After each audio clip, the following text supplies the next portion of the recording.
तफसीर मज़हारी मकतूबात इमाम रब्बानी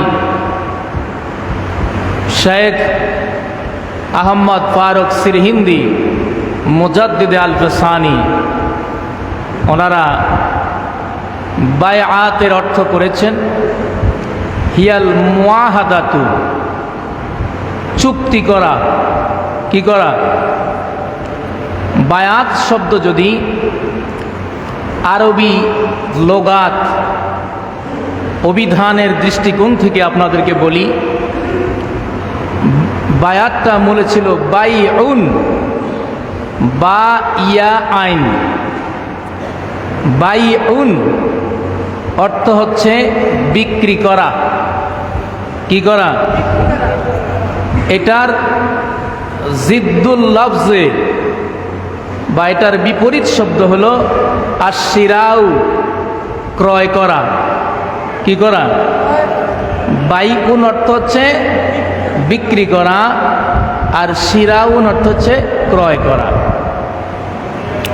তাহলে আমরা বায়াত হই, কি বিক্রি করি? ঠিক কিনা? বায়াত অর্থ কি করা? বিক্রি করা। আল্লাহ রাব্বুল আলামিন পবিত্র কোরআনে কারীমের সূরা আত-তাওবার 111 নম্বর আয়াত এর মধ্যে বলেন, ইন্নাল্লাহাশতারা মিনাল মুমিনিনা আনফুসাহুম ও আমওয়ালাহুম বিআন্না লাহুমুল জান্নাহ। ইন্না, নিশ্চয়ই, ইস্তারা, আল্লাহ ক্রয় করেন। কে করেন? আল্লাহ ক্রয় করেন। ক্রেতাকে? কথা বলেন। আল্লাহ ক্রয় করেন মিনাল মুমিনিনা, যারা ঈমানদার তাদের থেকে। তাহলে বিক্রেতাকে? যত বলেন বিক্রেতাকে? ঈমানদার, ক্রেতা হলেন আল্লাহ। কথাকার? কি ক্রয় করেন? আনফুসাহুম, তাদের নফসকে, ও আমওয়ালাহুম, তাদের সম্পদকে। কে ক্রয় করেন? দিয়েছেন কে? আল্লাহই দিছেন। এই নফসটা, এই বডিটা, সম্পদ দিছেন। দেওয়ার পরে আবার আল্লাহ বলছেন, আমি কি করতেছি? ক্রয় করব, ক্রয় করতে চাই তোমরা যারা ঈমানদার তাদের থেকে, সবার কাছ থেকে না। যাদের ঈমান নাই তাদের কাছ থেকে না, যারা ঈমানদার তাদের থেকে আমি কি করতে চাচ্ছি? কিনতে চাচ্ছি। কি কিনব? তাদের নফস এবং তাদের সম্পদ। তাহলে বেচা বিক্রির নিয়ম হলো একটা দেওয়া আর একটা নেওয়া। তো আল্লাহ কিনতে চাচ্ছেন আমাদের নফস, আল্লাহ কিনতে চাচ্ছেন আমাদের সম্পদ। বিনিময় কি দিবেন? বিআন্না লাহুমুল জান্নাহ। এই বিনিময়, তোমার যদি সম্পদ 1 লাখ টাকার থাকে, সবার কি কোটি টাকার সম্পদ আসেনি?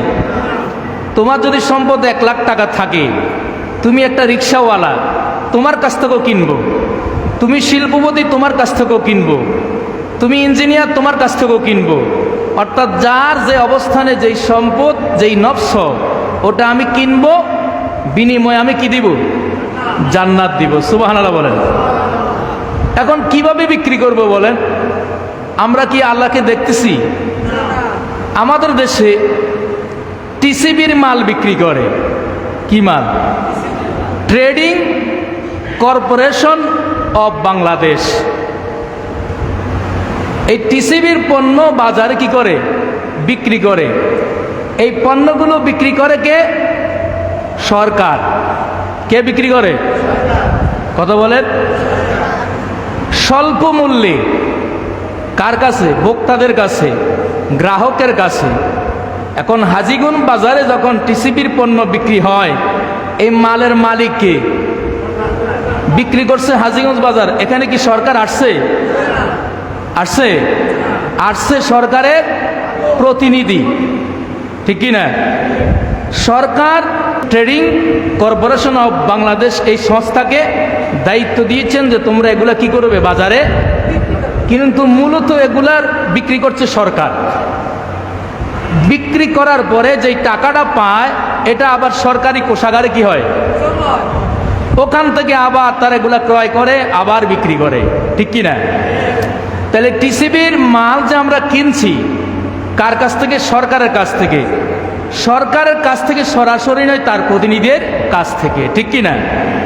তদ্রূপ আল্লাহ পাক আমাদেরকে জান্নাত দিতে চাচ্ছেন, আমাদের নফস এবং সম্পদ কিনতে চাচ্ছেন।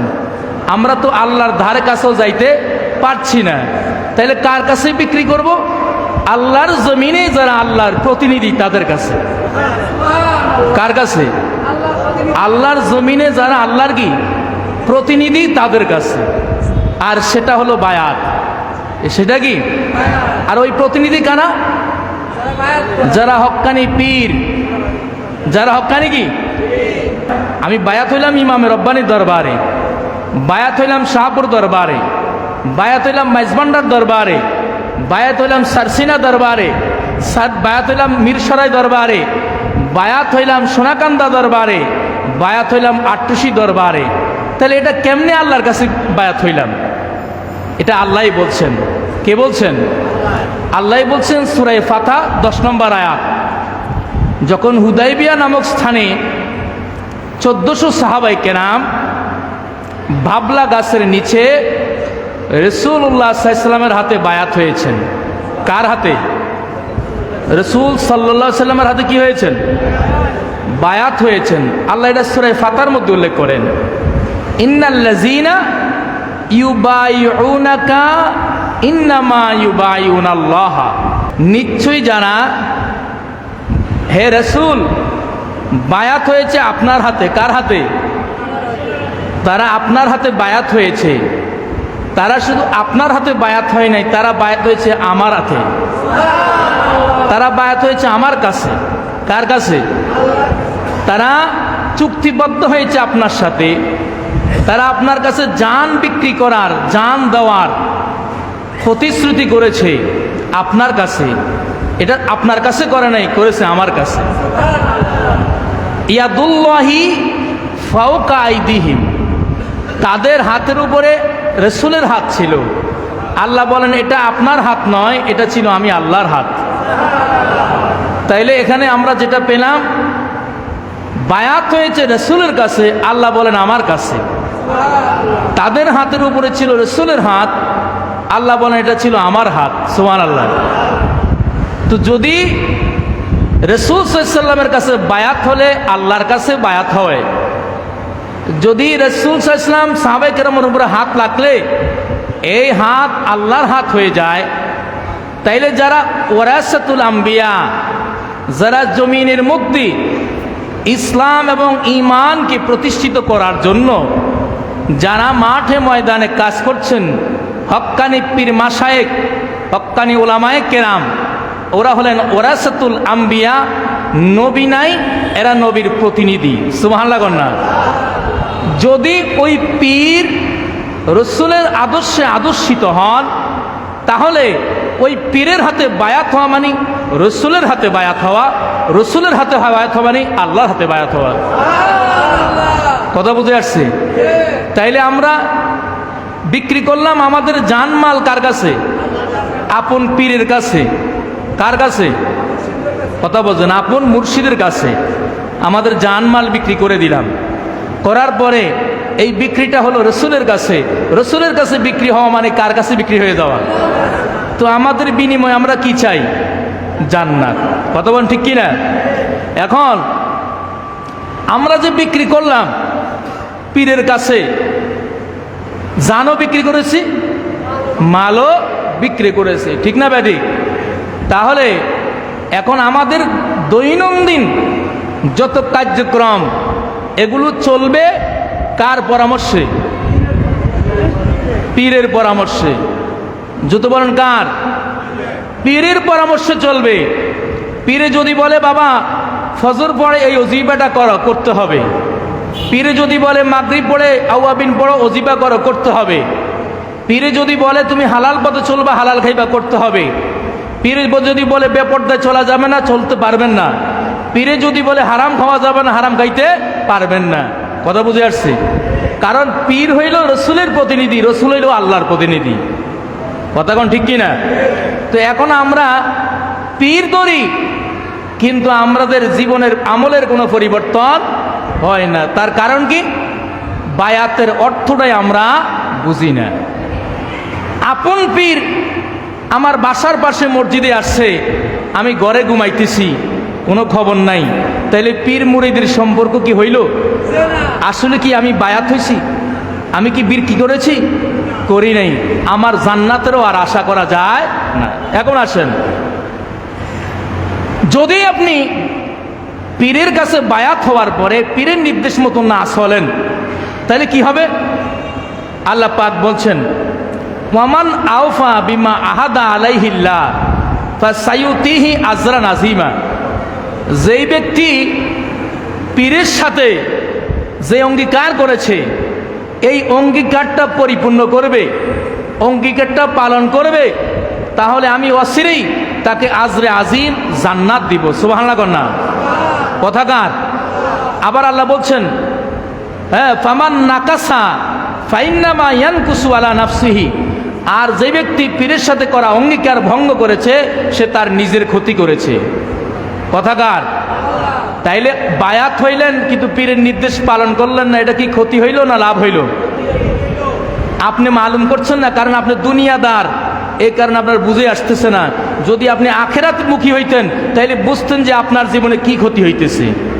কথা কন না কেন? এখন আসেন, পীর যে ধরবেন কাকে ধরবেন? আমাদের দেশে কি পীরের অভাব আসেনি? কথা কন না কেন? পীর কাকে ধরবেন? কিছু পীরেরও কিছু যোগ্যতা থাকা দরকার আছে কি নাই? কোন পীর ধরবেন?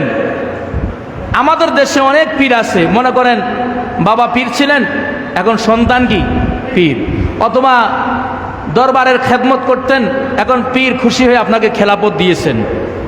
আপনি খেলাপত প্রাপ্ত হয়েছেন, আপনার মধ্যে হয়তো যোগ্যতা যদি নাও থাকে, কিন্তু আপনাকে খেলাপত পাওয়ার পরে এই যোগ্যতাগুলো অর্জন করে নিতে হবে। কেন? আপনি যখন কাউকে মুরিদ বানাবেন ওই মুরিদের জিম্মাদার আপনি হয়ে গেলেন। কথা কন না কেন? যেমন আমি এখানে ইমাম, আমার পিছনে যত মুসল্লি আছে এরা সূরাত পড়বে না। কেন পড়বে না? এরা বলেছে ইক্তদাইতু বিহাজাল ইমাম। আমি এই ইমামের কি করলাম? অনুসরণ করেন, সব আমার উপর ছাড়ি দিচ্ছেন। কার উপরে? এবার যা যাইব কার উপর দিয়া? ইমামের উপর দিয়া যাইব। তাইলে আপনারা আমার উপর ছেড়ে দিয়েছেন। আমি যদি ভুলভাবে নামাজ পড়াই, সঠিকভাবে না পড়াই, ভুল ইনফরমেশন আপনাদেরকে দেই, তাইলে আপনাদের সকলের গুনার অংশীদার আমাকে হতে হবে কিনা? তা আপনি খালি মুরিদ বানানার হাদিয়া খান, এটা পীর মুরিদি না। পীর মুরিদি হলো আপনি মুরিদের জিম্মা নিলেন, এই মুরিদ বেনামাজি, তাকে নামাজি বানাইতে হবে। কথা বল না কেন? পীর মানে কি? আমি একটা মুরিদের জিম্মা নিলাম, মুরিদ বেনামাজি, আমাকে এখন তাকে নামাজি বানাইতে হবে। মুরিদ হারামখোর, তাকে আমি হালালখোর বানাইতে হবে। মুরিদ বেপর্দাশীল, আমি তাকে পর্দাশীল বানাইতে হবে। এটা আমার দায়িত্ব হয়ে গেছে। যদি কোনো রকম আমার মুরিদ হেরফের করে, এই জবাবদেহি আমি পীর হিসাবে হাসর ময়দানে আল্লাহর কাছে দিতে হবে। ঠিক কিনা? আর যদি আমার দুনিয়ার খেয়াল হয় তো পীরও জাহান্নামী, মুরিদও জাহান্নামী। কথা কোন ঠিক কিনা? তাহলে পীরের কিছু যোগ্যতা দরকার আছে কি নাই? এক নাম্বার পীরের যে যোগ্যতা, আমি পীরের অনেক যোগ্যতা থাকতে হবে, তার মধ্যে সময় কম, 5টি যোগ্যতা পীরের আমি আলোচনা করছি। এক নাম্বার হলো ইত্তেবাউশ শরিয়া। পীর শরীয়তের অনুসারী হতে হবে। কিসের অনুসারী? শরীয়তের অনুসারী হতে হবে। আল্লাহ পাক বলছেন, ওয়াত্তাবিউ মা উনজিলা ইলাইকুম মিন রাব্বিকুম। তোমরা তোমাদের রবের পক্ষ থেকে যা নাজিল করা হয়েছে সেগুলা অনুসরণ করো। কথাকার। তাহলে পীর মুরিদ যদিও মাঝে মাঝে দুই একটা মিথ্যা কথা বলে, কিন্তু পীর কোনোদিন বলতে পারবে, কারণ মুরিদ কোনোদিন যদি দেখে পীর নিজেই মিথ্যা কথা বলে, তাহলে মুরিদ বলবে যে আমার পীর যখন বলে আমি বললে সমস্যা কি? কথা বলেন। বহু পীর দেখেছি কথায় কথায় মিথ্যা কথা বলে, এগুলা পীর নামে বন্ড, এদের কাছে বায়াত হওয়াও হারাম, ঠিক কিনা? আপনার জিম্মায় যখন একটা খেলাপথ এসে গেছে, তখন আপনি আর তিরিং বিরিং করার সুযোগ নাই। কথা কোন না কেন? তাইলে 1 নাম্বার, পীরকে শরীয়তের অনুসারী হইতে হবে। কিসের অনুসারী? 2 নাম্বার, পীরে যে গুণ থাকতে হবে, আল ইলমু বিশরঈ, শরীয়তের জ্ঞান থাকতে, শরীয়তের এলেম থাকতে হবে। কিসের এলেম? নামাজের ফরজ কয়টা, নামাজের ওয়াজিব কয়টা, কিভাবে নামাজ ভঙ্গ হয়, কোন নামাজের মাসলা মাসাইল, রোজার মাসলা মাসাইল, হজের মাসলা মাসাইল, জাকাতের মাসলা মাসাইল, শরীয়তের মাসলা মাসাইল, শরীয়তের এলেম হালাল হারাম সম্পর্কে পীর আগে পাকাপোক্ত হতে হবে। কারণ মুরিদ যে কোনো সমস্যায় পড়তে পারে, তখন সে শরণাপন্ন হবে কার কাছে? পীরের কাছে, ঠিক কিনা? এখন পীরে যদি জানে যে অজু ছাড়াও নামাজ পড়া যায়, ও কিছু না, তাহলে মুরিদ কবি পায়খানা করিও নামাজ পড়া যায়। কথা কয় না কেন? তাহলে পীরকে কি হইতে হবে? শরীয়তের এলেম পীরের মধ্যে থাকতে হবে। ইমাম গাজ্জালী বলেন, লা ইয়াসলিহু লিল ইরশাদে ইল্লা মান কানা আলিমান বিহাকামি শরিয়াতে। ইমাম গাজ্জালী বলেন, যে ব্যক্তি শরীয়তের আলেম নয়, সে পীর হওয়ার যোগ্য নয়। 3 নাম্বার, পীর হইতে হলে আত্তাকওয়া ওয়াল ওয়ারা, মুত্তাকি হইতে হবে। কি হইতে হবে? একজন পীর যিনি মুত্তাকি হবেন, আল্লাহওয়ালা হবেন, দিনদার হবেন, যার কাছ থেকে শরীয়ত বিরোধী কোনো কাজকর্ম পাওয়া যাবে না। পীর হবে সবচেয়ে সম্মানী ব্যক্তি, শ্রদ্ধেয় ব্যক্তি। আল্লাহ পাক কোরআনে বলেন সূরা হুজুরাতের মধ্যে, ইন্না আকরামাকুম ইনদাল্লাহি আতকাকুম, আল্লাহর নিকটে সবচেয়ে সম্মানী হলো কে? পীর। তো ইমাম কুশাইরি তিনি আর রিসালা কুশাইরির মধ্যে বলেন, আশ-শাইখু ওয়াল্লাযী ইয়াকুনু যাহিরুহু ওয়া বাতিনুহু মা'মুরান বিত্তাকওয়া, পীর যিনি হবেন তার জাহের বাতেন পরিপূর্ণভাবে তার মধ্যে আল্লাহর ভয় থাকতে হবে, ঠিক কি না? নামাজ মসজিদে আজান হয়েছে, আপনি কাছাকাছি আছেন, সবার আগে জামাতে শরীক হতে হবে। কথা বলেন। পীরে জামাতে যায় না, হুজরায় বইয়া রয়েছে, এদিক দিয়ে জামাত হচ্ছে, তাহলে এই পীরের মধ্যে কি তাকওয়া আছে? পীরে হাটে বাজারে চলাফেরা করতে পারবে না, পীরে দোকানে বসে আড্ডা দিতে পারবে না। একজন পীর যিনি হবেন, তিনি আজে বাজে গল্প গুজব কথা বলতে পারবেন না। একজন পীর যিনি হবেন, তার কাছে দুনিয়াদারির কোনো অগ্রাধিকার থাকবে না, তার কাছে সব সময় গেলে আখিরাতের অগ্রাধিকার থাকবে। তিনি হবেন পীর। কথা বলেন, ঠিক কিনা? 4 নাম্বার, পীরের যোগ্যতা আজ-জুহুদু ফিদ দুনিয়া, যিনি পীর হবেন তিনি আখিরাতমুখী হবেন, দুনিয়ার লোভ লালসা তার মধ্যে থাকবে না। কথা বলেন। বাবারে, সবাই তো বড় বড় গাড়ি ব্যবহার করে, আমার একটা গাড়ি দরকার, কি করব বলো? তখন মুরিদানদের সাপ দিয়ে টাকা নিয়ে গাড়ি কিনে। কথা কয় না? সব পিসাবের বড় বড় খানাকা, বড় বড় ব্যবসা, কিছু টাকা পয়সা দাও, একটা বিল্ডিং বানাই। কথা কয় না কেন? অর্থাৎ এই যে তার দুনিয়ার গাড়ি, দুনিয়ার বাড়ি, দুনিয়ার ইজ্জত, দুনিয়ার সম্মান, অর্থাৎ যেই পীরের কাছে গেলে খালি দুনিয়ার কথা ছাড়া আর কোনো কথা পাওয়া যায় না, তিনি কোনোদিন যোগ্য পীর হতে পারেন না। যেই পীরের কাছে গেলেই বলবে, বাবা নামাজ পড়ছুনি, বাবা কি অবস্থা তোমার স্ত্রী পরিজন সবাই কেমন আছে, তো আখেরাতের কথা, নিজেও আখেরাত মুখী, যার চেহারার দিকে দেখলে যা জুকির আল্লাহ, যখন পীরের চেহারার দিকে দেখবেন তখন আল্লাহর কথা মনে হয়ে যাবে, আখেরাতের কথা মনে হয়ে যাবে, তিনি হলেন প্রকৃত পীর। 5 নাম্বার, আমি 5টাই বলছি, আরো অনেক আছে। আল ইজাজাতু ওয়াস সানাদু, যিনি পীর হবেন তিনি আরেকজন কামিল পীরের কাছে বায়াত হয়ে ওই পীরের থেকে এজাজত এবং সনদ পাইতে হবে, যে তুমি এবার কি করতে পারো। অনেক রিয়াজত সাধনা করার পরে যিনি হক্কানি পীর, তিনি যখন বুঝবেন যে সে যোগ্য, তার দ্বারা মুরিদ নিরাপদ থাকবে, তখনই তাকে এজাজত দিবেন যে এবার থেকে তুমি কি বানাইতে পারো, মুরিদ বানাইতে পারো। এজাজত লাগবে, সনদ লাগবে, নাইলে আপনি এজাজত ছাড়া কামিল পীরের হাতে আগে আপনি নিজে বায়াত হইতে হবে, এজাজত নিতে হবে, এর আগে আপনার বায়াত করা যাবে না। এখন আসেন, তাইলে সাহাবাই কেরামের যুগ থেকে আইম্মাই কেরাম সালফে সালিহিন ওনারা কি পীর ধরেছেন কিনা জানা দরকার আছে না? সর্বপ্রথম সাহাবাই কেরাম যার হাতে বায়াত হয়েছেন তিনি কি? রাসূলুল্লাহ সাল্লাল্লাহু আলাইহি ওয়াসাল্লাম, ঠিক কিনা? তাহলে সাহাবাই কেরামের পীর ছিল কে? রাসূল সাল্লাল্লাহু আলাইহি ওয়াসাল্লাম। কথা বলে না কেন? সাহাবাই কেরামের পীর কে? রাসূল। আবার দেখেন সাহাবাই কেরামও একে অপরের কাছে বায়াত হয়েছেন, তাবি হয়েছেন। যেমন বিশিষ্ট সাহাবী হযরত সাঈদ ইবনু মুসাইয়িব রাদিয়াল্লাহু তাআলা আনহু, তিনি বায়াত গ্রহণ করেছেন বিশিষ্ট সাহাবী হযরত আবু হুরায়রা রাদিয়াল্লাহু তাআলা আনহুর কাছে। সুবহানাল্লাহ বলিয়েন। এরপরে বিশিষ্ট তাবি হযরতে হাসান বসরি রহমতুল্লাহ আলাই, তিনি বায়াত গ্রহণ করেছেন চতুর্থ খলিফা হযরতে আলী ইবনে আবি তালিব রাদিয়াল্লাহু তাআলার কাছে, এবং তিনি 7 বছর হযরত আলী রাদিয়াল্লাহু আপন পীরের খেদমতে ছিলেন। কয় বছর? তারপরে হযরতে ইমামে আজম, যাকে আমরা মাযহাবের শ্রেষ্ঠ ইমাম বলি, ইমামে আজম আবু হানিফা, তিনি একজন পীর আর একজন কামিল পীরের হাতে বায়াত হয়েছেন। যেমন তিনি বায়াত হয়েছেন হযরত ইমাম জাফর আস-সাদিক রহমতুল্লাহ আলাইহির কাছে, এবং 2 বছর ইমামে আজম আপন পীরের খেদমত করেছেন। কয় বছর? পয়াস পাইতে হলে কামিল পীরের খেদমত করা লাগবে। কথা বল ঠিক কিনা? তো ইমামে আজমও নিজে এত বড় একজন ইমাম হয়ে, একজন বড় আলেম হয়ে, হাফেজে হাদিস হয়ে, তিনি তার আপন পীর ইমাম জাফর সাদেকের 2 বছর খেদমত করেছেন। এবং তিনি বলেছেন লাউলা সানাতানে লাহালাকান নোমান, যদি আমি আমার আপন পীরের 2 বছর খেদমত না করতাম, আমি নোমান বিন সাবেত ইমামে আজম আমি ধ্বংস হয়ে যেতাম। সুবহানাল্লাহ না? তারপরে আসেন হযরত ইমাম শাফি রহমতুল্লাহ আলাই, তিনি বায়াত হয়েছিলেন আল্লামা ওয়াকি রহমতুল্লাহ আলাইয়ের কাছে, এবং দীর্ঘদিন আপন পীরের খেদমত করেছেন। তারপর ইমাম আহমদ ইবনে হাম্বল রহমতুল্লাহ আলাই, তিনি বায়াত গ্রহণ করেছেন সুফি আল্লামা বিশর হাফি রহমতুল্লাহ আলাইয়ের কাছে। 1 বছর 2 বছর না, ইমাম আহমদ ইবনে হাম্বল 18 বছর আপন পীরের খেদমত করেছেন। তারপরে ইমাম গাজ্জালি রহমতুল্লাহ আলাই, যিনি এত সুফিবাদের কথা বলেছেন, তিনি নিজে বায়াত হয়েছেন আবু আলী ফারমিদি এর নিকট, এবং 17 বছর ইমাম গাজ্জালি রহমতুল্লাহ আলাই আপন পীরের খেদমত করেছেন।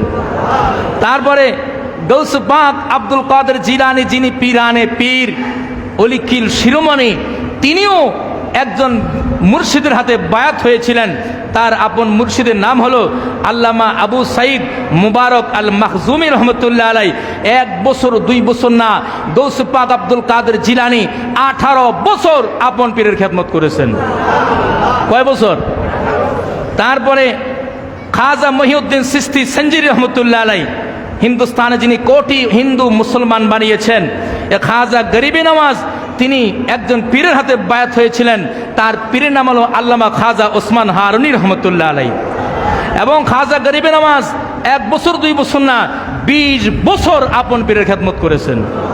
কয় বছর? তারপরে তাফসির কবিরের যিনি লেখক আল্লামা ফখরুদ্দিন রাজি রহমতুল্লাহ আলাই, তিনি বায়াত হয়েছিলেন ইমাম নাজিমউদ্দিন কুবরা রহমতুল্লাহ আলাইহির কাছে, এবং দীর্ঘ 2 বছর আপন পীরের খেদমত করেছেন। এবং তিনি বলেছেন, আমি যা শিখেছি আমার পীরের কাছে শিখেছি। তারপরে বিশ্ববিখ্যাত আলিম আল্লামা জালালউদ্দিন রুমি রহমতুল্লাহ আলাই, তিনি বায়াত হয়েছেন আল্লামা শামস তিবরিজির কাছে। কার কাছে? শামস তিবরির কাছে জালালউদ্দিন রুমি বায়াত হয়েছেন। 1 বছর 2 বছর না, শামস তিবরিজির কাছে তিনি 30 বছর খেদমত করেছেন। কয় বছর? 30 বছর। তারপরে আল খাজা বাহাউদ্দিন নকশবন্দি তরিকা পীর ছিলেন, তিনি বায়াত হয়েছিলেন খাজা আমির কুলান রহমতুল্লাহর কাছে। দীর্ঘ 6 বছর আপন পীরের খেদমত করেছেন। কয় বছর? তারপরে মুজাদ্দিদ আল বিসানি, মুজাদ্দিদিয়া তরিকার জিমানি ইমাম খাজা শেখ আহমদ ফারুক সিরহিন্দি রহমতুল্লাহ আলাই, তিনি বায়াত হয়েছিলেন খাজা বাকিবিল্লাহ রহমতুল্লাহর কাছে, এবং দীর্ঘ 3 বছর আপন পীরের খেদমত করেছেন। তারপরে আব্দুল হক মুহাদ্দিস দেহলভী রহমতুল্লাহ আলাই, তিনি বায়াত হয়েছিলেন আব্দুল ওয়াহাব মুত্তাকি রহমতুল্লাহ আলাইহির নিকটে। তারপরে বিশ্ববিখ্যাত তাফসীর কিতাব রুহুল মানি এর লেখক সৈয়দ মাহমুদ আলুসি বাগদাদি রহমতুল্লাহ আলাইহি এবং বিশ্ববিখ্যাত ফতোয়ার কিতাব ফতোয়ায়ে শামির লেখক আল্লামা ইবনে আবিদিন শামি রহমতুল্লাহ আলাইহি, তেনারা বায়াত হয়েছিলেন আল্লামা খালিদ কুর্দি রহমতুল্লাহ আলাইহির নিকট। সুবহানাল্লাহ কন্যা। তারপরে শাহ ওলিউল্লাহ মুহাদ্দিস দেহলভী রহমতুল্লাহ আলাইহি, তিনি বায়াত হয়েছিলেন শাহ আব্দুর রহিম মুহাদ্দিস দেহলভী রহমতুল্লাহ আলাইহি। সুবহানাল্লাহ কন্যা। তাইলে এই বায়াতের কার্যক্রম, পীর মুরিদি বা পীরের খেদমত, এটা রাসূলের জামানা থেকে চলে এসেছে। সংক্ষেপে একটা কথা বলি, পীর ধরার পরে পীরের অনেক মর্যাদা, কামিল পীরের অনেক মর্যাদা। কথা বলেন ঠিক কিনা? গত জুমায় বলেছি, একজন কামিল পীর যখন হয়ে যান, বুখারী মুসলিম শরীফের মধ্যে আসছে, যারা নফল ইবাদত করতে করতে আল্লাহর এমন দরজা, এমন মর্যাদায় তারা পৌঁছে যায়, তখন তারা পুরো আল্লাহর ক্ষমতার মধ্যে চলে যায়। সুবহানাল্লাহ কন্যা। তখন পীর যা বলে তাই হয়ে যায়। পীর যখন যেখানে যাইতে চায় সেখানে যাইতে চায়। মুরিদান যদি আপন পীরের কাছে যায়, বলে বাবা একটা ছেলে দরকার, ওই যে কয় পীরের দরবারে গেলে পাওয়া যায়, যদি বলে হ্যাঁ তোমাকে দিলাম, আল্লাহ পাক পীরের এই কথাকে কখনো কি করেন না, রিজেক্ট করেন না। পীর যা বলবে তখন আল্লাহ পাক তাই কবুল করেন। জোরে করেন সুবহানাল্লাহ। এজন্য পীর ধরবেন, ধরা দরকার আছে, তবে কামিল পীরের কাছে। কার কাছে? যার কাছে শরীয়ত তরিকত সমস্ত পাবন্দি আছে। অনেক পীর আছে আমাদের দেশে, পীরের লগে মুরিদান যোগাযোগ করতে পারে না, ফিয়েজ ধরতে ধরতে তার যান জীবন শেষ হয়ে যায়। কি কথা কয় না কা? পীর হইলেন ওস্তাদ। পীর কি? এখন ছাত্র যদি ওস্তাদের কাছে নাই যাইতে পারে, একটু মোবাইলে কথা নাই বলতে পারে, তাহলে মুরিদানের সুখ দুঃখ কেমনে বলবো, কেমনে সমাধান হবে? ঠিক কিনা? এরকম বহু পীর দেখছি, নাবালক পীর, অযোগ্য পীর, মুরিদানের অভাব নাই, ওই পীরের কাছে আমরা পর্যন্ত যাইতে পারি না, ফিস খুঁজতে খুঁজতে হুজুর নাকি মোবাইলে ব্যবহার করেন, এমন মারেফাতের জগতে থাকে। তাহলে আমরা পীর হইলাম, যদি আমাদের সুখ দুঃখ মুর্শিদের কাছে না বলতে পারি, সমাধান যদি না দিতে পারি, তাহলে পীর মুরিদের সম্পর্ক কি থাকবে? কত বলেন? তাইলে পীর হবে শিক্ষক, পীর হবে ডাক্তার। ডাক্তারের কাছে যেরকম গেলে রুগী তার রোগের কথা বললে চিকিৎসা পায়, মুরিদও আপন সমস্যার কথা পীরের কথা বলে তার আপন সমস্যার সমাধান করবে। এটাই হলো পীর মুরিদের সম্পর্ক। কথা কোন ঠিক কিনা?